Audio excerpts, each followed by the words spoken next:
ABC news కి స్వాగతం. ముందుగా ముఖ్యాంశాలు.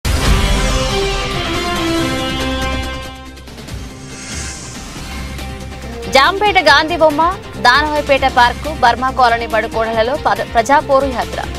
హాజరైన BJP urban convener Harika Narsipalli.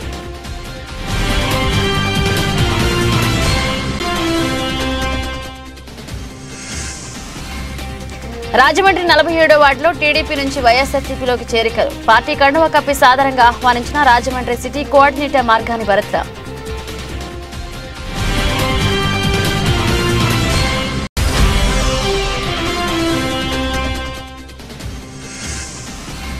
Tadithota Relli వీధిలో సంఘ ఆఫీసులో రెల్లి కులాల సంక్షేమ సంఘ సమావేశం. హాజరైన రాష్ట్ర అధ్యక్షుడు నీలాపు వెంకటేశ్వరరావు.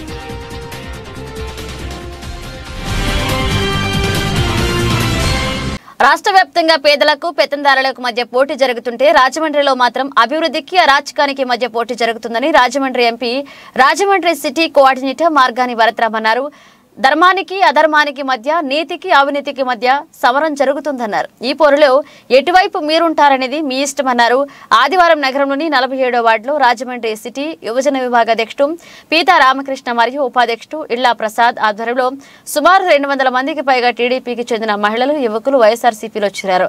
స్థానిక టీవీ రోడ్డు వద్ద నిర్వహించిన ఈ కార్యక్రమానికి ఎంపీ భరత్ ముఖ్య అతిథిగా హాజరయ్యారు. వైఎస్ఆర్ కాంగ్రెస్ పార్టీలో చేరిన ప్రతి ఒక్కరికి ఆ పార్టీ కండువా కప్పి సాధారణంగా ఆహ్వానించారు. ఇళ్లా ప్రసాద్, తోనంగి కాశీ, చిన్న మిత్ర బృందం పెద్ద ఎత్తున వైఎస్ఆర్సీపీలో చేరారు. ఈ సందర్భంగా ఎంపీ భరత్ మాట్లాడుతూ రాజమండ్రి ఎంపీగా ఎన్నికైన తర్వాత 2019-2024 వరకు చేసిన అభివృద్ధి చూడండి, నగర రూపురేఖలు ఎలా మార్చానో చూడండి అన్నారు. మనందరం కూడా కలిపి ఓటేసుకుంటే ఏ రకమైన విధంగా అభివృద్ధి చెందుతున్నది ఊహించిన భవిష్యత్తులో ఉంటారని చెప్పేసి కోరుకున్నాను. అలాగే ఇంకో చిన్న డిస్కషన్ ఏదో అయింది. ఇక్కడ మీటింగ్ జరుగుతుంటే ఎవరో వచ్చి టెంట్లు పీకేస్తాం, టెంట్లు వేసేస్తాం, ఇక్కడ వేరే వర్గం ఉంది అంటున్నారు. ఈ రోజు నేను చెప్తున్నాను, ఎంపీ భరతరామ్ గారు నాకు యూత్ ప్రెసిడెంట్ గా పదవి ఇచ్చారు. ప్రతి సెంటర్ లో కూడా, ప్రతి ఏరియాలో కూడా,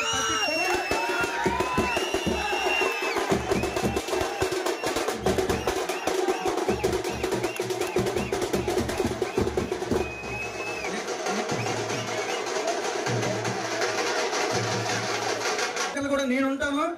మనందరూ కదా భరతరామ్ అని ఉన్నాడు.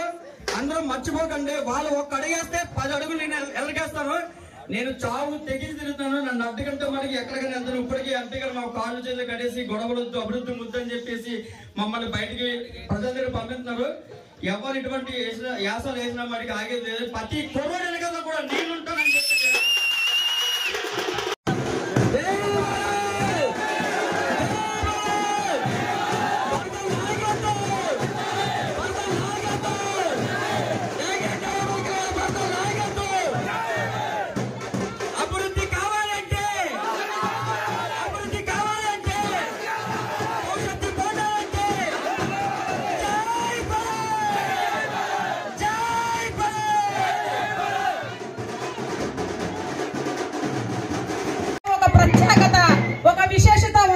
మొట్టమొదటిసారిగా వైఎస్ఆర్ పార్టీ ఎగరేసింది ఈ వార్డులోనే.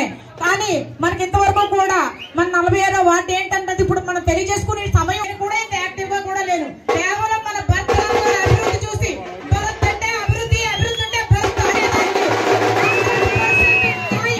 ఆ మాట 100% హీరో అయినటువంటి అలాంటి భరతరామ్ గారు మనకి ఎమ్మెల్యేగా రావడం అన్నది మన అదృష్టంగా భావిస్తున్నాను. ఎంపీ అంటేనే 7 నియోజకవర్గాలు అన్ని ఉందా? మన పండగలకి చుట్టాలు వచ్చారా? వాళ్ళందరి అని గర్వంగా చెప్పుకున్నామా? మనకి అదేనా ఉందా? తీసుకెళ్ళడానికి ఒకటి చెప్పండి పోనీ. గత తెలుగుదేశం గవర్నమెంట్ లో 2019కి ముందు ప్లేస్ ఒక్కటి చెప్పండి. చెప్పండి, వాళ్ళు కూడా ఓటే అన్నారన్నా. మాకు అభివృద్ధి కావాలి, ఆయన వస్తే మా ఇంట్లో ప్రతి ఇంట్లో కుటుంబాలందరూ కూడా బాగుపడతారు. ఈ రోజు ఈ రాజమండ్రిలో ఇంత గొడవలు లేకుండా ఏ లేకుండా ప్రశాంతంగా వాతావరణం ఉందంటే అది ఒక్క మార్గాని భరతరామ్ గారి వల్ల అని చెప్పేసి ప్రజలందరూ కూడా ఇక్కడ చెప్పారన్నా. అదైతే ఆ మాట మీద ఎంపీ గారు అయితే ఇప్పుడు దాకా మీకు అది చేతులు ఇది చేతులు చెప్పలేదు, చెప్పకుండా చేసి చూపించారు. రేపు అన్న రోజున ఆయన మనం అందరం కూడా కలిపి ఓటేసుకుంటే ఏ రకమైన విధంగా అభివృద్ధి చెందుతున్నది ఊహించిన విధంగా జరుగుతుంది. అలాగే మన ఇంట్లో యువకులందరూ కూడా మంచి భవిష్యత్తులో ఉంటారని చెప్పేసి కోరుకున్నాను.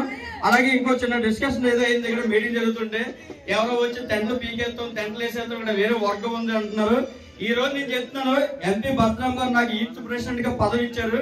ప్రతి సెంటర్ లో కూడా ప్రతి ఏరియాలో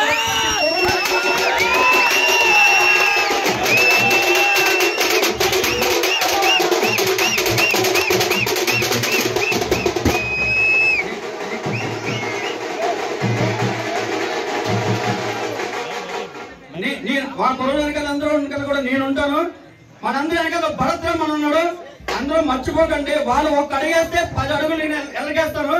నేను చావు తెగించి తిరుగుతాను. నన్ను అడ్డగంట కూడా ఎక్కడికైనా వెళ్తాను. ఇప్పటికీ అంతేగాని మా కాళ్ళు చేతులు కడేసి గొడవలొద్దు, అభివృద్ధి ముద్దని చెప్పేసి మమ్మల్ని బయటికి ప్రజల దగ్గర పంపిస్తున్నారు. ఎవరు ఇటువంటి యాసాలు వేసినా మనకి ఆగేది లేదు. ప్రతి కొరోడు వెనకాల కూడా నేనుంటానని చెప్పి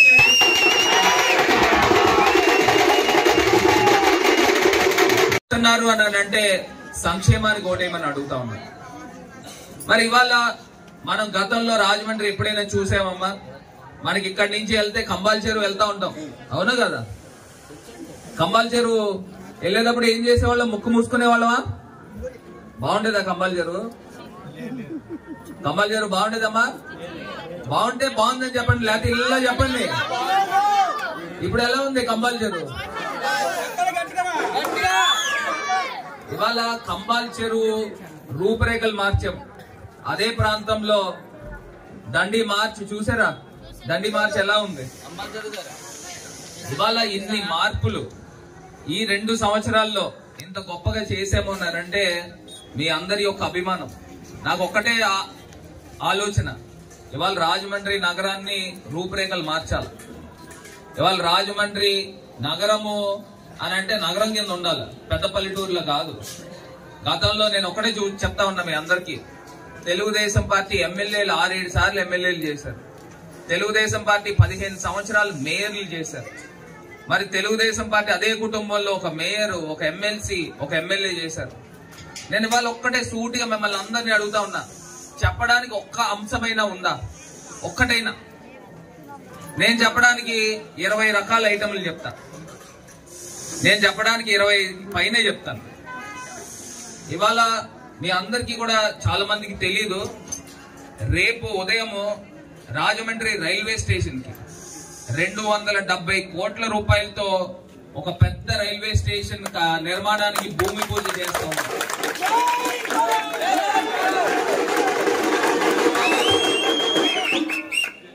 270 కోట్లతో చేస్తా ఉన్నాం. మొన్న రాజమండ్రి ఎయిర్పోర్ట్ కి 350 కోట్ల రూపాయలతో పెద్ద ఎయిర్పోర్ట్ నిర్మాణానికి అది కూడా మొన్న భూమి పూజ చేసాం 6 నెలల క్రితం. అది కూడా సర్వేగంగా డెవలప్ అవుతాం. అంటే మీరు అనుకోవచ్చు ఎయిర్పోర్ట్ వల్ల మాకు ఉపయోగం ఏంటని. ఎయిర్పోర్ట్ వలన బోల్డంత టూరిజం పెరుగుతుంది. ఫ్లైట్లు ఢిల్లీ నుంచి, బాంబే నుంచి రావడం వల్ల వాళ్ళందరూ రోజుకి 2-3 వేల మంది పెరుగుతారు. వాళ్ళందరికీ కూడా టాక్సీలు కావాలి, హోటళ్లు కావాలి, టూరిజం పెరుగుతుంది, మన అందరికీ కూడా ఉపయోగపడుతుంది. రైల్వే స్టేషన్ కూడా 270 కోట్లు. అంటే ఇవన్నీ ఏంటంటే ఒక సిటీ లుక్ వస్తూ ఉంటది, ఒక పట్టణం వాతావరణం సంతరించుకుంటుంది. నాకు ఒక్కటి అర్థం కాదు ఏంటంటే, అసలు తెలుగుదేశం పార్టీకి ఎందుకు ఓట్లు వేయాలండి? ఎందుకు వేయాలని అడుగుతుంది. ఒకసారి ఆలోచన చేద్దాం. మేము 2 సంవత్సరాలు ఇంత చేశామే, మరి వాళ్ళు గడిచిన 40 సంవత్సరాలు చేశారే, ఎప్పటి నుంచో చేస్తానే ఉన్నారు. రాజమండ్రికి ఏమన్నా చేశారా? అంటే రోడ్లు, కాలువలు అందరూ కడతారు, చెప్పడానికి ఏమన్నా ఉందా? మొన్న మన పండగలకి చుట్టాలు వచ్చారా? వాళ్ళందరినీ తిప్పామా? అన్ని ప్లేసులు తిప్పామా? మా రాజమండ్రి ఇది అని గర్వంగా చెప్పుకున్నామా? మరి గతంలో తెలుగుదేశం టైంలో చెప్పడానికి ఒకటైనా ఉందా? తీసుకెళ్ళడానికి ఏదైనా ఉందా? తీసుకెళ్ళడానికి ఒకటి చెప్పండి పోనీ. గత తెలుగుదేశం గవర్నమెంట్ లో 2019కి ముందు మేము పలానా చోటకి తీసుకెళ్లామని ఒక్కటి చెప్పండి అమ్మా. ప్లేస్ ఒక్కటి చెప్పండి. చెప్పండి, మాట్లాడలేదు. ఏమైనా ఉందా? ఇవాళ మనం చెప్పడానికి ఎన్ని ఉన్నాయి?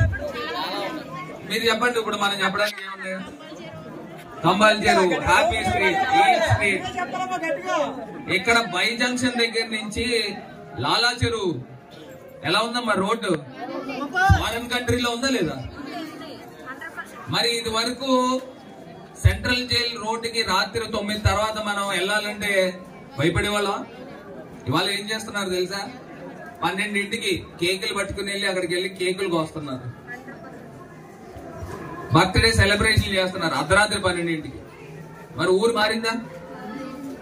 ఊరు ఇంకా మార్చాలా వద్దా? లేదా మళ్ళీ వెనక్కి తీసుకుపోదాం? ఇంకా ఊరు మారాలి, ఇంకా మారుస్తాను. నేను మారుస్తానని నమ్ముతున్నారా? నమ్ముతున్నారు లేదా? అలా నమ్ముతున్నారు కదా. ఊరు అలా ఇలా మార్చను. 2 సంవత్సరాల్లో ఇంత కార్యక్రమాలు చేశాం. అది ఎంపీగా ఉంటూ 7 నియోజకవర్గాలకు ఉంటూ రాజమండ్రికి ఇది చేశాం. ఇదే నియోజకవర్గానికి ఎమ్మెల్యే అయితే రేపు రాజమండ్రి ముఖ చిత్రం మార్చేస్తాం.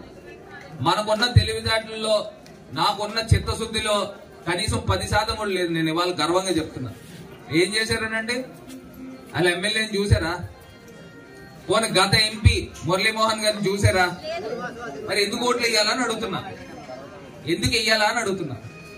ఇంకా మనకి అమాయకులను చేసి ఇంకా కళ్ళబుల్లి మాటలు చెప్పి ఓట్లు వేయించుకోవడానికి తిరుగుతూ ఉంటారు.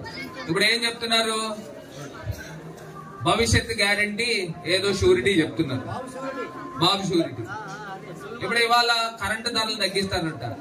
కరెంటు ధరలు తగ్గిస్తారు. ఎంత తగ్గిస్తారు చెప్పమని? ఇప్పుడు సరుకుల ధరలు తగ్గిస్తారట. తగ్గిస్తారా? నమ్ముతారా ఎవరైనా? దేశం అంతా ఒక రేట్లు ఉన్నప్పుడు వీళ్ళు తీసుకొచ్చి ఎక్కడి నుంచి తీసుకొస్తారు? ఆకాశంలో తీసుకొస్తారా? చేయరే. కేవలం ఓట్లు వేయించుకోవడానికే ఇవన్నీ అబద్ధపు మాటలు చేస్తా ఉన్నారు. ఇవాళ మీ అందరికీ ఇళ్ల స్థలాలు ఇవ్వాలనేది ముఖ్యమంత్రి గారి ఆలోచన. రాష్ట్రం అంతా ఇచ్చారు. కొన్ని నియోజకవర్గాల్లో తెలుగుదేశం ఎమ్మెల్యేలు ఉన్న చోట ఇవ్వలేకపోయాం. కారణం ఏంటి? ఈ ఎమ్మెల్యేలకు నచ్చవు. జగనన్న ఇల్లు ఇస్తే జగనన్నకు మీరు అందరూ ఓట్లేస్తారు. మరి వాళ్ళకి నచ్చదు కదా. హైకోర్టుకి వెళ్ళి స్టేలు తెచ్చారు. మరి బాధాకరమే. నన్ను ఎమ్మెల్యే కిందన ముఖ్యమంత్రి గారు అభ్యర్థి కింద పెట్టేటప్పుడు నేను జగనన్నను ఒకటే అడిగాను, అన్న మీరు నాకేం చేసినా చేయకపోయినా నా రాజమండ్రి ప్రజలకి 25,000 మందికి హామీ పత్రాలు ఇచ్చాము. ఆ హామీ పత్రాల ప్లేస్ లో ఒకవేళ ఆ స్థలం కుదరకపోతే కొత్త స్థలం కొనేసి నేను ఎలక్షన్ కి వెళ్లే లోపల మీరు ఆ 25,000 మందికి కొంచెం సాయం చేయండి అన్న అని చెప్పేసి నేను కోరడం జరిగింది. ముఖ్యమంత్రి గారు మాట ఇచ్చారు. ఖచ్చితంగా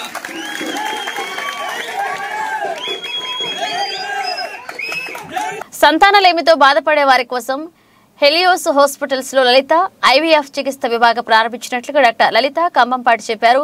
2020లో ప్రారంభించిన హెలియోస్ హాస్పిటల్స్ లో యుఐ చికిత్స చేస్తున్నామని, ఇప్పుడు ఐవీఎఫ్ కూడా ప్రారంభించామని తెలియజేశారు. స్థానిక ధనవాయిపేటలోని హెలియోస్ హాస్పిటల్స్ లో లలిత ఐవీఎఫ్ విభాగాన్ని Hyderabad Hegde hospitals director doctor Vandana Hegde ఆదివారం ఉదయం ప్రారంభించారు. ఎంబ్రయాలజీ ల్యాబ్ ని హెగ్డే హాస్పిటల్ సైంటిఫిక్ డైరెక్టర్ గా doctor Ashok Agarwal, IVF theatre ని IMA Rajahmundry president doctor Guruprasad, andrology room IMA secretary doctor Vijay Bhaskar ప్రారంభించారు. ఈ సందర్భంగా ఏర్పాటు చేసిన మీడియా సమావేశంలో లలిత కంబంపాటి మాట్లాడుతూ ఐవీఎఫ్ చికిత్సలో భాగంగా ప్రయోగశాలలో భర్త సెర్మ్ భార్య అండాలను కలిపి ఫలదీకరణం చేసి గర్భంలో ప్రవేశపెడతామని వివరించారు. సైకలాజికల్ కౌన్సిలింగ్ ఇచ్చి స్ట్రెస్ తగ్గించుకోవడానికి హెల్ప్ చేస్తాం. రెండోది అంటే పేషెంట్కి కావాల్సిన మెయిన్ ఏంటంటే ఇన్స్టంట్. ఓకే, ఇప్పుడు పెళ్ళయింది, 4 ఏళ్ళు అయింది, పిల్లలు పుట్టట్లేదు. సో ఫ్యామిలీ వాళ్ళు అటు ఇటు లేకపోతే ఫ్రెండ్స్ కానీ అడిగేది నీకు స్ట్రెస్ ఉందా ఇవన్నీ అడగరు, ఎందుకంటే వాళ్ళకి అవే ఉంటాయి. ఓకే, సో వాళ్ళు అడిగేది ఏంటంటే ఎప్పుడు ఇంకా నెక్స్ట్ ప్లాన్ ఏంటి ఇవే. ఓకే, ఈ సోషల్ స్ట్రెస్ కూడా యాడ్ అవుతూ ఉంటుంది. సో మనం we need to give early result. వాళ్ళకి ఎర్లీగా ఒక ఆప్షన్ చూపించాలి. ఓకే, 2 మేజర్గా అంటే మన సెకండ్ టైర్ టౌన్స్లో ఇంకా అవగాహన ఎందుకు రావట్లేదు అంటే అధిక ప్రైజులు. ఓకే, ఎందుకంటే హైదరాబాద్లో ఇన్ఫర్టిలిటీ అంటే 10 lakhs ఇంకా పై మాటే అవుతుంది. ఓకే, సో దాన్ని ఒక మిడిల్ క్లాస్ పర్సన్ కానీ అప్పర్ మిడిల్ క్లాస్ వాళ్ళు కూడా ఎఫర్ట్ చేయలేని పరిస్థితులు అయిపోతున్నాయి. ఎందుకంటే ఒకసారి పోయిందంటే రెండోసారి అంటే మళ్ళీ ఇంకో 10 లక్షల ఖర్చు అవ్వడం. సో మేము ఇక్కడ ఎస్టాబ్లిష్ చేయడానికి ప్రధాన కారణం ఏంటంటే ఆ ప్రైజుల్ని మనం కంట్రోల్ చేయగలగాలి. ఓకే, సేమ్ ఇప్పుడు నార్మల్ సర్జరీలు మీ అందరికీ తెలిసిందే. నార్మల్ సర్జరీ హైదరాబాద్లో అయితే 4-5 లక్షలు అయ్యే సర్జరీ మనకి ఆంధ్రాలో ఆరోగ్యశ్రీ వల్ల కానీ లేకపోతే ఇతరత్ర వల్ల కానీ prices are quite affordable. Okay, అది ఏది అయినా. అంటే నేను మామూలుగా మోకాలు మార్పిడి చేస్తాను. మోకాలు మార్పిడి ఇప్పుడు హైదరాబాద్లో 2 మోకాలు మార్పిడి 11 లక్షలు అవుతుంది అంటారు. ఓకే, మేము 3 లక్షలు 3.5 లక్షలకి అదే ఇంప్లాంట్లతో చేస్తున్నాం. Okay, so you're not compromising the quality, we're trying to reduce our profits. Okay, so ఆ విధంగా అఫోర్డబుల్ హెల్త్ కేర్ ఇవ్వడానికి. సో సేమ్ ఇన్ఫర్టిలిటీ కూడా ఏంటంటే ప్రస్తుతం అంటే ఇన్ఫర్టిలిటీ ప్రాబ్లం ఉందంటే అందరూ హైదరాబాద్ కానీ వైజాగ్ కానీ విజయవాడ కానీ వెళ్తున్నారు. ఈ టైర్ ఏ సిటీస్లో ఏమవుతుందంటే ప్రైస్లు అంటే ముందు నుంచి ఎస్టాబ్లిష్ అయిన సెంటర్స్ వల్ల అవ్వచ్చు. Okay, prices are high. Okay, so it's not affordable for normal people. Okay, so normal పీపుల్లోనే ఎక్కువ ప్రాబ్లమ్స్ చూస్తున్నాం ఇప్పుడు. సో వాళ్ళకి అఫోర్డబుల్ ప్రైజెస్లో ఇచ్చి వాళ్ళకి ఈ సంతానం కలిగజేసి ఆ హ్యాపీనెస్లో we can be a part of it. Okay, అది మెయిన్ ఉద్దేశం అండి. ఓకే, 10 lakhs అయ్యే ప్రొసీజర్ మనకి మ్యాక్సిమం 2.5 lakhsలో ట్రై చేస్తున్నాం. ఓకే, సో అంత ప్రైస్లో రిడక్షన్కి ట్రై చేస్తున్నాం. ఓకే, 99% అదే ప్రైస్లో రన్ చేయాలండి. ఓకే, అండ్ ఒకవేళ ఫెయిల్ అయితే కూడా సెకండ్ టైం ఇంకా డిస్కౌంట్ ఇచ్చి అండర్స్టాండింగ్. బేసికలీ ఇక్కడ ఏంటంటే అండి పర్సనల్ గా మేము చూస్తాం కదా, it's not a corporation, it's just నేను పేషెంట్ అంతే. సో ఏంటి ప్రాబ్లమ్, మనం ఎక్కడ తగ్గించగలము, మెడిసిన్స్ లో కాంప్రమైజ్ అవ్వకుండా క్వాలిటీ. మెయిన్ ఏంటంటే ఐవీఎఫ్ లో కూడా రకరకాల టెక్నిక్స్. ఓకే, సో అంటే మేల్ వైపు నుంచి ఫీమేల్ వైపు నుంచి ఇద్దరు వైపు నుంచి సివియర్ ప్రాబ్లంలు ఉంటే ప్రైస్ ఏమైనా పెరగచ్చేమో, కానీ ఆర్ఎల్స్ మ్యాక్సిమం ఏదైనా సరే 3 లోపు 80% అవగొట్టారు. 2.5. ఓకే, ఈ మార్జిన్లో పెట్టుకున్నాం అనుకోండి. అంటే ఈ సేమ్ ఇప్పుడు ఇందాక చెప్పాను చూడండి, మోకాల మార్పులు కూడా అలాగే చేస్తాం. అంటే నేనే కాదు, చాలా సెంటర్లో, అంటే పెద్ద పెద్ద సెంటర్లు కాకపోయినా మా ఏజ్ వాళ్ళం అదే మెయిన్. ఎందుకంటే హైదరాబాద్లో ఆల్మోస్ట్ అన్అఫోర్డబుల్ ప్రైజులు అయిపోయాయి. అంటే ఆంధ్ర నుంచి ఎవరైనా వెళ్ళి మనం అక్కడ సర్జరీ చేయించుకోవాలంటే మనకి ఇక్కడ ఉన్న ఏదో ఒక ఆస్తి అమ్మేసుకుని వెళ్ళిపోవాల్సిన పరిస్థితి వచ్చింది. సో అలాంటి పరిస్థితి లేకుండా మనం ఇంటి దగ్గరే ఉంటూ మనం హ్యాపీగా, ఇప్పుడు ఐవీఎఫ్ కోసం ఎలా ఉంటుందంటే ప్రతి అంటే Day 5 ఒక ఇంజెక్షన్ ఉంటుంది, Day 10 ఒక ఇంజెక్షన్ ఉంటుంది. సో ఇలాగ ఫీమేల్స్ వెళ్ళి ఇంజెక్షన్ చేయించుకుంటూ ఉండాలి. ఎవ్రీడే ఇంజెక్షన్స్ చేసుకోవాలి ఐవీఎఫ్ లో. ఇది హైదరాబాద్ లో మనం ఉండి చేసుకున్నాం. ఆల్రెడీ ప్రొసీజర్ కాకుండా మనం అక్కడ అపార్ట్మెంట్లు తీసుకుని ఇలాంటి కష్టాలు గురవుతున్నాం. సో అది కాకుండా మనం లోకల్గా అవైలబుల్ ఉన్నాం. ఇప్పుడు రాజమండ్రి కాదు, రాజమండ్రి మన కాకినాడ వైపు నుంచి చుట్టుపక్కల గ్రామాల్లో అన్నిటికీ కూడా మనం మోస్ట్ అఫోర్డబుల్ ప్రైస్లో బెస్ట్ కేర్ ఇవ్వగలం. అండ్ ఇంకా మనం దూరంగా వెళ్ళి పేషెంట్ కి ఫస్ట్ ఇవాల్యుయేషన్ అయిపోతుందండి. తర్వాత పీరియడ్ సెకండ్ డే వస్తారు ఆడవాళ్ళు. దాని తర్వాత ఒక 8 నుంచి 10 days దాకా ఇంజెక్షన్స్ ఇస్తామండి ఎవ్రీడే. ఆ తర్వాత ఓవం పికప్ అని ఉంటుంది. అక్కడి నుంచి నెక్స్ట్ 3rd day కానీ 5th day కానీ పిండం పెడతాం తయారు చేసి. ఆర్ ఆ సారి అవ్వకపోతే ఫ్రీజ్ చేసి నెక్స్ట్ సైకిల్లో పెడతాం అనమాట. సో ఇది టైం అనేది పడుతుందండి. ఇది it's not an instant thing. So అలాగా ఎగ్జాక్ట్లీ వాళ్ళకి ఎలాంటిది కావాలి అండ్ అందులో కూడా without compromising on quality best care మనం అఫోర్డబుల్గా ఎలా ఇవ్వగలమని ఆలోచించి స్పెషల్ ట్రైనింగ్స్ అన్ని తీసుకుని వచ్చానండి దీనికోసం. పీసీఓడి అండి. ఓకే, అది డైట్ వల్ల అవ్వచ్చు, స్ట్రెస్ వల్ల అవ్వచ్చు. పీసీఓడి అనేది ప్రస్తుతం అంటే మన ఇంట్లో కూడా తరచూ చాలా మందిలో చూసే మేజర్ ఫీమేల్ ప్రాబ్లం ఏమన్నా ఫస్ట్ పీసీఓడి. ఓకే, రెండోది ఇన్ఫర్టిలిటీ ఇష్యూస్ ఎందుకు వస్తున్నాయి అంటే స్ట్రెస్. అది చదువు వల్ల అవ్వచ్చు, తర్వాత ఉద్యోగరీత్యా అవ్వచ్చు, లేదా ఫ్యామిలీ ఇష్యూస్ అవ్వచ్చు. స్ట్రెస్ వీటి పెరిగిపోవడం వల్ల ఏమవుతుందంటే పూర్వంలో కాకుండా ఇప్పుడు పూర్వం షుగర్ రావాలి అంటే 50-60 తర్వాత షుగర్లు చూసేవాళ్ళం. ఇప్పుడు 25 ఏళ్ళకి 30 ఏళ్ళకి షుగర్లు బీపీలు ఎందుకు చూస్తున్నాం అంటే స్ట్రెస్. సో సేమ్ ప్రిన్సిపల్ దీంట్లో కూడా అప్లై అవుతుందండి. సో మనకి ఏంటంటే స్ట్రెస్, ఈ హై ఒత్తిడికి లోన్ అవ్వడం వల్ల irregular food habits, bad food habits, వీటన్నిటికీ కలయిక ఓకే ఇన్ఫర్టిలిటీకి ఒక మేజర్ ప్రధాన కారణం. ఓకే, సో వాటిల్ని మనం కంట్రోల్ చేయలేని పక్షంలో అయిపోయాం. ఎందుకంటే స్ట్రెస్ నుంచి ఎవరం బయటకు రాలేం. ప్రతి ఒక్కరికి పని రీత్యా అన్ని రీత్యా ఒత్తిళ్ళు ఉంటాయి. ఓకే, ఆ ఒత్తిళ్ళు అధిగమించి వెళ్ళకపోతే మనం గడవని రోజుల్లాగా. ఓకే, సో వీటి వల్ల ఏమవుతుందంటే బాడీలో హార్మోనల్ ఇంబ్యాలెన్స్ అనేది ఎక్కువ వస్తుంది. అదే షుగర్కి కారణం. షుగర్లో ఏమవుతుందంటే ఇన్సులిన్లో ప్రాబ్లమ్స్ వస్తాయి, అలాగే థైరాయిడ్లో వస్తాయి, అలాగే బీపీలో వస్తాయి. సేమ్ ఫర్టిలిటీకి సంబంధించిన హార్మోన్స్లో ప్రాబ్లం వల్ల ఇన్ఫర్టిలిటీ అనేది వస్తుంది. అది మేల్ సైడ్ అవుతుంటుంది, ఫీమేల్ సైడ్ అవుతుంటుంది. ఓకే, ఫీమేల్స్లో కొంచెం ఎక్కువ ఎందుకు చూస్తున్నాం అంటే రకరకాల ఫుడ్ ప్రాబ్లమ్స్ వల్ల వీటి వల్ల. ఓకే, మేల్ ఇన్ఫర్టిలిటీ తరచుగా అంటే అండర్ ద కార్పెట్ వెళ్ళిపోతుంటుందండి. అంటే చాలామంది చాలామంది ముందుకు రావు. ఓకే, ఫీమేల్ అనేటప్పటికీ కొంచెం ముందు చూపించుకోవడం, ఎందుకంటే వాళ్ళకి ఈజీగా తెలుస్తాయి. అంటే పీరియడ్స్లో ప్రాబ్లమ్స్ రావడం, బ్లీడింగ్ విధంగా ప్రాబ్లం రావడం, ఇవన్నీ నోటిఫైయబుల్ రీజన్స్ అన్నమాట. మగవాళ్ళకి అలాగ నోటిఫై అయ్యే రీజన్స్ అంటే ఈజీగా కనపడే పద్ధతులు ఏముంటారు. సో ఇలాగ తెలుసుకుని వాళ్ళు ఐవీఎఫ్ సెంటర్ కొత్తగా ఓపెన్ చేశామండి. మన 2020 ఏడాదిలో మా హాస్పిటల్ అనేది మొదలు పెట్టడం జరిగింది. తర్వాత ఆరోగ్యశ్రీ సేవలు కూడా అందించడం మొదలు పెట్టాము. ఆర్థో, గైనిక్, డెలివరీస్, తర్వాత జనరల్ సర్జరీ అవన్నీ కూడా ఇవ్వడం మొదలు పెట్టాము. ఇప్పుడు కొత్తగా 2024లో ఐవీఎఫ్ మొదలు పెట్టాలని అనుకున్నాము. మనకి ఆడవాళ్ళకి సంతానలేమి అనేది మనకి ఆడవాళ్ళకి మగవాళ్ళకి సంతానలేమి అనేది చాలా పెరిగిపోతుంది. ప్రతి ఏడాది ఒక 10% ఇంకా 40% మంది జంటలకి సంతానలేమి అనేది మేము కనుగొంటున్నాము.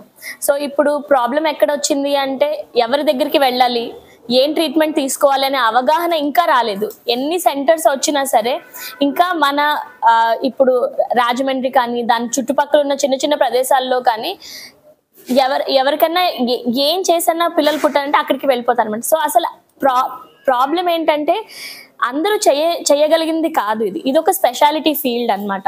సో దీనికి స్పెషల్ ట్రైనింగ్ కావాలి అండ్ స్పెషల్ సెంటర్ కావాలి. ఇప్పుడు మనకి గవర్నమెంట్ ఏఆర్టీ రూల్స్ మారాక మొత్తం అన్ని సర్టిఫికేషన్స్ అయిన ప్రదేశాలు మాత్రమే ఇలాగ సంతానలేమికి ట్రీట్మెంట్ ఇవ్వాలి అని చెప్పి ఆదేశించారు. చాలా స్ట్రిక్ట్ గా దాన్ని పాటిస్తున్నారు. డిఎంహెచ్ఓ వచ్చి ఇన్స్పెక్షన్ అయ్యేదాకా స్టార్ట్ చేయకూడదు అనమాట. సో ఇప్పుడు అలాగా మనము ఇప్పుడు మాది ఆల్రెడీ లెవెల్ 1 సెంటర్ ఐయుఐ అంతా, ఇప్పుడు లెవెల్ 2 కూడా మనం స్టార్ట్ చేస్తున్నాం అనమాట.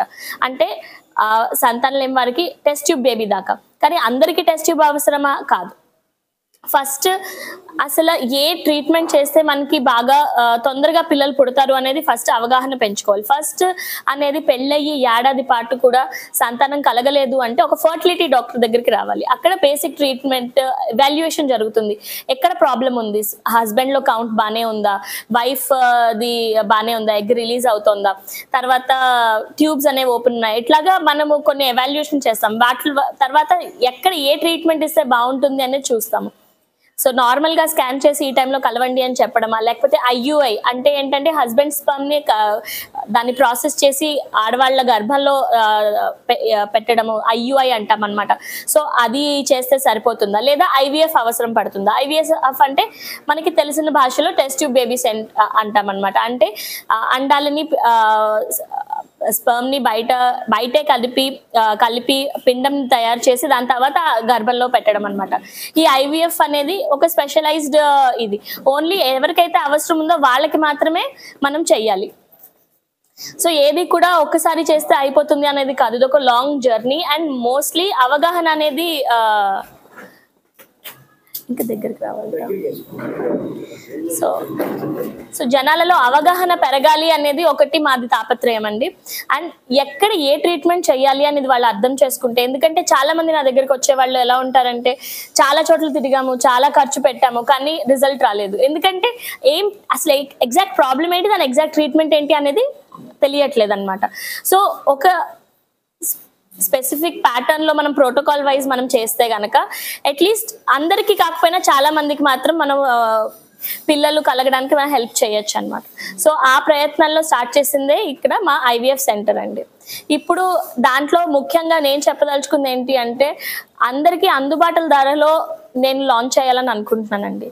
చాలా ఇంపార్టెంట్గా ఐయుఐ దాకా అయితే మనకి ఆరోగ్యశ్రీలో అందుబాటులో ఉంది అండ్ ఆరోగ్యశ్రీలో ఐయుఐ చేస్తున్నాను, సక్సెస్ కూడా అయ్యింది. ఇప్పుడు ఐవీఎఫ్ అనేది కూడా ఆరోగ్యశ్రీ కాకపోయినా అందుబాటు ధరలో చేయాలి అండ్ ఇన్సూరెన్స్ కవరేజ్ కూడా ఉంది చాలా వాటికి. సో ఐవీఎఫ్ ఇన్సూరెన్స్ లో కూడా చేయాలి అనేది మేము తలపెట్టామండి. ఇప్పుడు ఈ రోజు ఓపెనింగ్ అయ్యింది.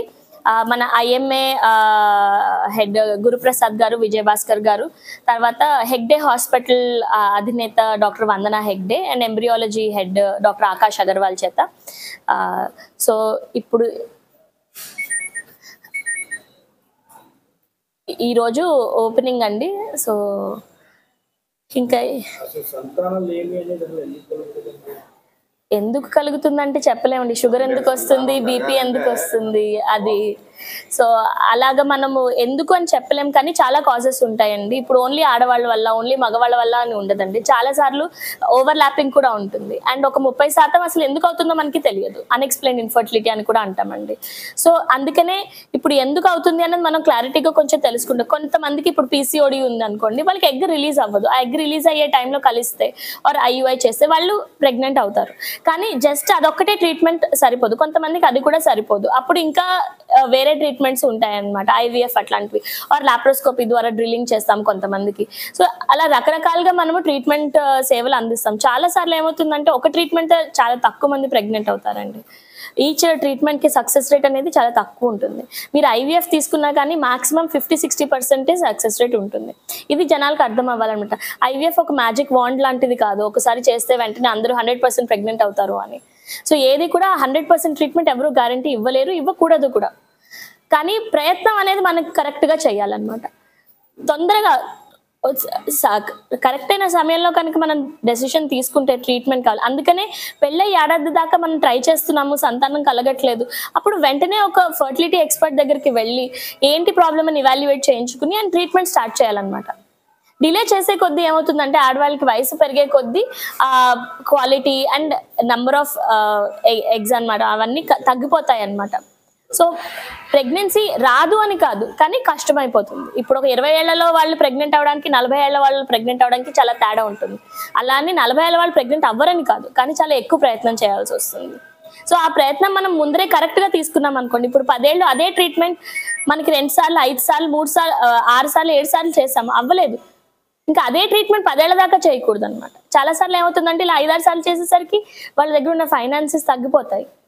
సో నెక్స్ట్ స్టెప్ అనేది వాళ్ళు తీసుకోరు, మళ్ళీ 2-3 ఏళ్ల తర్వాత ఎవరికో విని అక్కడికి వెళ్ళి, సో అలా డిలే అయిపోతూ ఉంటుంది అనమాట. సో మనం కరెక్ట్ ఇవాల్యుయేట్ చేసి కరెక్ట్గా ట్రీట్మెంట్ అనేది తొందరగా స్టార్ట్ చేస్తే అట్లీస్ట్ వాళ్ళకి ఫైనాన్షియల్ బర్డన్ అనేది ఉండకుండా. ఎందుకంటే మోస్ట్ ఇంపార్టెంట్ ఏంటంటే ఈ ఐవీఎఫ్ జర్నీలో ఉండేది ఎస్సీ వర్గీకరణలో రెల్లి కులాలకు 3% రిజర్వేషన్ కల్పించాలని రెల్లి కులాల సంక్షేమ సంఘ రాష్ట్ర అధ్యక్షుడు నీలాపు వెంకటేశ్వరరావు కోరారు. స్థానిక తాడితోట రెల్లి వీధిలోని సంఘ ఆఫీసులో ఆదివారం జరిగిన సమావేశంలో ఆయన మాట్లాడారు. 2004లో వర్గీకరణ చేసినప్పుడల్లా రెల్లి కులాల వారిని ఏ కేటగిరీలో 1% అని, కేటగిరీ 2లో రోఫ్టర్ విధానాల మీద రిజర్వేషన్ కల్పించిన అంశాన్ని ప్రస్తావిస్తూ దీనివలన రెల్లి కులాల వారికి నష్టం వాటిల్లుతుందన్నారు. దానికి తోడు దశాబ్దాలుగా రెల్లి కులాల అత్యంత తీవ్ర స్థాయిలో అవమానాలకు అసమానతలకు ఎదుర్కొంటున్నాయని, అందుకే భవిష్యత్తులో జరిగే వర్గీకరణలో రెల్లి, ఎస్సీ, రెల్లి అనుబంధ కులాల వారికి 3% రిజర్వేషన్ కల్పించాలని కోరారు. ఇచ్చిన రిజర్వేషన్లు రెల్లి జనరల్ కేటగిరీలో ప్రవేశపెడతారని భావిస్తున్నామన్నారు. ఈ విషయమై పునఃపరిశీలన చేసి రెల్లి, ఎస్సీ కులాల వారికి సామాజిక న్యాయం జరిపిస్తామని కేంద్ర రాష్ట్ర ప్రభుత్వాలకు విన్నవిస్తున్నామని తెలిపారు.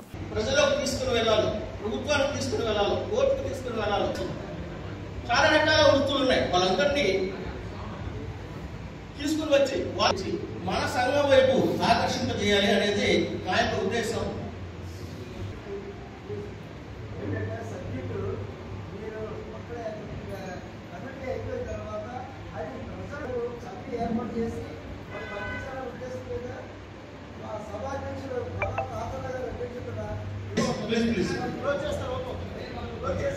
మరి మనం ఇంకా అవకాశం కనుక ఉంటే తర్వాత మాట్లాడుకుంటాం. ఈ ఇచ్చినటువంటి అవకాశాన్ని సద్వినియోగపరుచుకుంటూ మరి అధ్యక్షుల వారికి అందరికీ కూడా ధన్యవాదాలు. Thank you.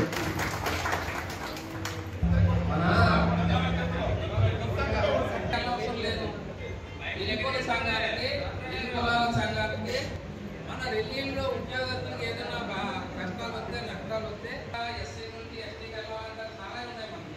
అవన్నీ మనందరూ ఒక యూనిటీ అయిన తర్వాత కొంతమంది అటువంటి పేదవాళ్ళందరూ మనకు కూర్చోబెట్టి ఏ డిమాండ్ మీద వెళ్తే మనం బాగుంటుంది. అందుకని మనం ప్రభుత్వం దగ్గరికి వెళ్ళినప్పుడు ఎజెండా అన్నది కరెక్ట్గా మన రెల్లి కులాలకు ఏది కావాలన్నది అడగలిగి ఉండాలి. అందుకని ఎవరు కోసినట్టు అడిగితే పక్కన పెడుతున్నారు తప్ప మన సభకి నమస్కారం. గారికి, రామమ్మ గారికి, తల్లిదండ్రులకి ధన్యవాదాలు తెలియజేస్తున్నాను.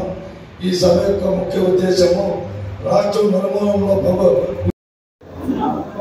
రెల్లి కులాల సంక్షేమ సంఘం అనుబంధంగా ఆంధ్రప్రదేశ్ రెల్లి ఉద్యోగస్తుల జేఏసీ అనేది ఈ రోజున ఇక్కడ ఆవిర్భావం చేస్తున్నామని ఈ యొక్క ఆవిర్భావానికి రాష్ట్ర నలుమూల నుండి వివిధ సంస్థల్లో ఉద్యోగాలు చేస్తున్నటువంటి వాళ్ళందరూ కూడా రావడం జరిగింది. ఈ యొక్క జేఏసీకి ముఖ్య ఉద్దేశం ప్రధానమైనటువంటి అంశాల్లో 3 అంశాలను మేము ఈ యొక్క మీడియా ద్వారాగా కేంద్ర రాష్ట్ర ప్రభుత్వాలకి తెలియజేయాలని అందులో ఒకటి వర్గీకరణ అంశాన్ని గతంలో ఇచ్చినటువంటి 1% మాకు ఏ కేటగిరీలో ప్రవేశపెట్టి ఇచ్చినటువంటి ఏలో 1% రాష్ట్ర 2 అంటే మహిళలు కేటాయించి ఆ సంవత్సరంలో విద్యా ఉద్యోగాల్లో భర్తీ చేసుకోకపోతే రిటర్న్ గా మళ్ళీ బి కేటగిరీకి బదలాయించడం అనేది ఇది రాజ్యాంగ విరుద్ధమని మేము భావిస్తూ ఉన్నాం. దానికన్నా ముఖ్యంగా భవిష్యత్తులో వర్గీకరణ జరిగితే ఈరోజు రాష్ట్రంలో ఉన్నటువంటి రెల్లి కులాలందరూ కూడా అత్యంత తీవ్రమైనటువంటి అసమానతలు అవమానాలతో జీవిస్తున్నటువంటి వీరి యొక్క స్వేచ్ఛ ఆత్మ గౌరవానికి సంబంధించినటువంటి అంశాలను తీసుకుని కేంద్ర రాష్ట్ర ప్రభుత్వాలు 3% మాకు ప్రకటించి ఇచ్చినటువంటి రిజర్వేషన్ కూడా జనరల్ కేటగిరీలో ప్రవేశపెట్టాలని దీనికి అంతేకాకుండా రెండో విషయం ఏంటంటే 7.5 దశాబ్దాల నుండి షెడ్యూల్ కులాల వారికి కల్పించినటువంటి పార్లమెంట్ లో చేసినటువంటి రాజ్యాంగ సవరణలు ఏదైతే ఉన్నాయో ఈనాటి వరకు కూడా ఆ యొక్క రాజ్యాంగ సవరణలో మాకు రావాల్సినటువంటి సామాజిక న్యాయం ఈనాటి వరకు కూడా మాకు రాలేదని ఆ ఇచ్చినటువంటి రాజ్యాంగ సవరణతో పాటు ప్రతి 10 సంవత్సరాలు ఒకసారి 334 ఆర్టికల్ని తీసుకొచ్చి రిజర్వేషన్లు పొందుతున్నటువంటి వారిని మళ్ళీ తీసేయాలని మరి చేస్తున్నటువంటి అంశాన్ని ముందుకు తీసుకెళ్తూ అది ఈనాటి వరకు కూడా ఏ విధమైనటువంటి సామాజిక న్యాయం మాకు పార్లమెంట్ లో చేసినటువంటి అంశాన్ని కూడా ఒకసారి కేంద్ర రాష్ట్ర ప్రభుత్వాలు మాకు సామాజిక న్యాయం విషయంలో మాకు న్యాయం సరిపించాలని ఈ సందర్భంగా తెలియజేస్తూ అంతకన్నా ముఖ్యంగా ఈ రోజున ఈ జేఏసీకి ముఖ్య కారణం వివిధ రంగ సంస్థలలో పనిచేస్తున్నటువంటి మా రెల్లి కులాల ఉద్యోగస్తులు వాళ్ళకి రావాల్సినటువంటి న్యాయపరమైనటువంటి హక్కులు ఉద్యోగాల భర్తీ విషయంలో ఉద్యోగాల భద్రత విషయంలో అందరినీ కూడా కలుపుకుంటూ ఈ రోజున జేఏసీకి అన్ని సంస్థల నుంచి కూడా మా యొక్క నినాదాన్ని మాకు రావాల్సినటువంటి న్యాయమైన హక్కుల్ని కేంద్ర ప్రభుత్వాలకు తెలియజేయాలని ఈ రోజున ఈ రెల్లి కులాల సంక్షేమ సంఘం అనుబంధంగా రెల్లి కులాల ఉద్యోగాల జేఏసీ అనేది ఆవిర్భావం చేస్తున్నామని ఈ సందర్భంగా తెలియజేస్తున్నాను. రెల్లి ఉద్యోగస్తుల జాయింట్ యాక్షన్ కమిటీ అంటూ 7.5 దశాల పాటుగా మాలో ఐక్యత లేక ఇంతవరకు కూడా స్థాపించలేదు. ఈ రోజు రాష్ట్ర రెల్లి కులాల సంక్షేమ సంఘం ఆధ్వర్యంలో రాష్ట్ర వ్యాప్తంగా ఉన్నటువంటి ఉద్యోగస్తుల జేఏసీని ఈ రోజు ఆవిర్భవిస్తున్నాము. ఈ రోజు ప్రెసిడెంట్ గాను జనరల్ సెక్రటరీ గాను కన్వీనర్ గాను కొంతమందిని నియమించడం జరుగుతుంది. అందులో భాగంగా గవర్నమెంట్ నేను అడిగేది ఏంటంటే ఉద్యోగస్తులు చాలా ఏరియాల్లో అవగాహన లేక రావాల్సిన ప్రమోషన్లు ఆగిపోతున్నాయి, రావాల్సిన ఉద్యోగాలు డెత్ పోస్టులు గట్రా కూడా ఉండిపోతూ ఉన్నాయి. ఇవన్నిటికీ కూడా రాజ్యాంగబద్ధంగా ఇవ్వవలసినవి షెడ్యూల్డ్ కులస్తుల్లో చాలా మందికి అవగాహన లోపం వల్ల ఆఫీసుల చుట్టూ తిరిగినప్పటికీ కూడా ఎన్నో ఆఫీసుల్లో మా దళిత ఉద్యోగస్తులకు రావాల్సిన ఉద్యోగాలు ఆగిపోయి ఉన్నాయి. జనరల్ గా నేను చెప్తూ ఉన్నాను, అన్ని సంస్థల్లో డెత్ పోస్టులు ప్రమోషన్లు గవర్నమెంట్ చట్టబద్ధంగా ఇవ్వవలసింది ఈ రోజు వరకు ఇవ్వలేదు. బీజేపీ అధ్యక్షురాలు పురంధేశ్వరి ఇచ్చిన పిలుపు మేరకు ప్రజాపూర్ యాత్రలో భాగంగా ఏవీ రోడ్ రామాలయం centre Jampeta Gandhibomma Danavaipeta park Burma colony పలు కోడళ్లలో ప్రజాపూర్ యాత్ర నిర్వహించారు.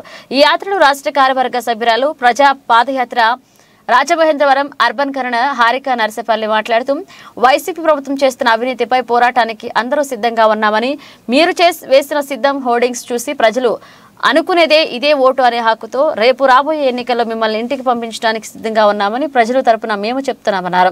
వైసీపీ చేస్తున్న అవినీతి గురించి చెప్పాలంటే ఈ సంవత్సరం అంతా చెప్పినా సరిపోదన్నారు. రాజమండ్రి అభివృద్ధి పేరుతో కేంద్ర ప్రభుత్వం ఇచ్చిన నిధులను దుర్వినియోగం చేస్తూ సుందరీకరణ చేస్తున్న ఎంపీ భరత్ రామ్ను ఇంటికి పంపించే రోజులు దగ్గరలో ఉన్నాయన్నారు. యథా రాజా అని తదా ప్రజా అనే విపయోగ జగన్ ప్రభుత్వ తీరు ఉందన్నారు. ఇక్కడ చూసుకుంటే రాష్ట్రంలో జగన్ గారు అలా చేస్తా ఉంటే ఆయన ఆదర్శంగా తీసుకున్న ఇక్కడ భరతరామ్ గారు ఆయన రీల్స్ చేస్తూ ఫ్లెక్స్లు కట్టుకుంటూ ఆయనే నేను చేస్తున్నాను, నేను తెచ్చేస్తున్నాను, కేంద్రం నుంచి అని మాత్రం వాడు, నేను పైనుంచి ఎక్కడి నుంచో డబ్బులు తెచ్చేస్తున్నాను, ఈ ఫ్లైఓవర్ నేను కట్టించాను, ఈ అభివృద్ధి నేను చేశాను, ఈ పార్కులు నేను అభివృద్ధి చేశాను అంటాడు. ఇక్కడ చూసుకుంటే దండి మార్చ్, కంబాల్ చెరువు పార్కు అంతా కూడా 14th 15th ఫైనాన్స్ నుంచి కమిషన్ నుంచి అభివృద్ధి పనులు జరుగుతాయి, అది నేనే తెచ్చాను అంటాడు. అది ఎక్కడి నుంచి తెచ్చావయ్యా నువ్వు? భరతరామ్ మిమ్మల్ని అడుగుతా ఉన్నాము, నువ్వేమన్నా ఆకాశంలోంచి పుట్టించుకొని వస్తున్నావా డబ్బులు? కాదు కదా, కేంద్రం నుంచి తెచ్చాను అని నువ్వు గర్వంగా చెప్పయ్యా. నీకు సిగ్గుంటే శరం ఉంటే రా, బహిరంగ చర్చకురా. మా యువమోర్చా మొన్న మా నాయకుడు చెప్పాడు, నీకు సిగ్గుంటే నువ్వు వచ్చి కేంద్ర నిధులు కాదు ఇది, నేను రాష్ట్ర ప్రభుత్వం నుంచి తెచ్చానని చెప్పు, నీకు ధైర్యం ఉంటే.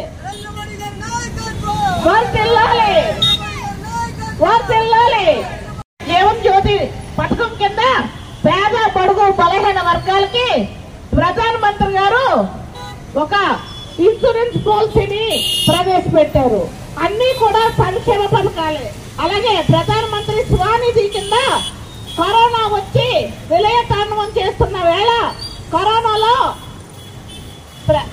అందరి వ్యాపారాలు చెల్లా చెదురైపోతే ప్రధాని మోదీ గారు ఆలోచించి కరోనా వ్యాక్సిన్ ఉచితంగా ఇవ్వడమే కాదు, బియ్యం ఉచితంగా ఇవ్వడమే కాదు, మీరు మీ వ్యాపారాలు పెంచుకోండి, ఆర్థికంగా చిరు వ్యాపారులు లబ్ధి పొందండి అనే ఉద్దేశంతో స్వానిధి అనే లోన్లు 10,000 లోన్తో 20,000 అది కడితే 30,000 అది కడితే 50,000 లోన్లతో చిన్న చితక వ్యాపారులకి మంచి ఆదాయాన్ని ఇచ్చారు మన ప్రధానమంత్రి గారు మోదీ గారు. అలాగే ముద్రా లోన్ ద్వారా ఎంతో మంది వ్యాపారస్తులకి అండగా నిలబడింది కేంద్ర ప్రభుత్వం అని చెప్పడానికి మేము సౌగర్వంగా తెలియజేస్తా ఉన్నాము. అలాగే ప్రధానమంత్రి పోషణ్ యోజన అని చెప్పి పిల్లలకి మంచి. బులెటిన్ ముగించే ముందు హెడ్లైన్స్ మరోసారి.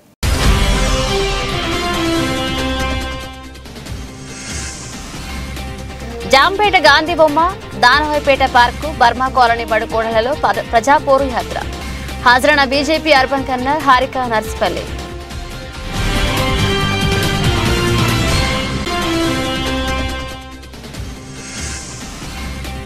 రాజమండ్రి 47వ వార్డులో టీడీపీ నుంచి వైఎస్ఆర్సీపీలోకి చేరికలు. పార్టీ కండువా కప్పి సాధారణంగా ఆహ్వానించిన రాజమండ్రి సిటీ కోఆర్డినేటర్ మార్గాని భరత్.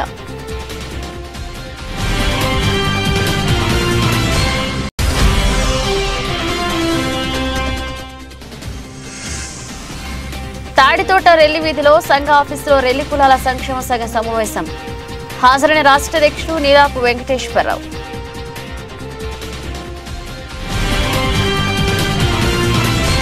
ఇవి ఇప్పుడు అప్డేట్స్. మన అప్డేట్స్తో మళ్ళీ కలుద్దాం.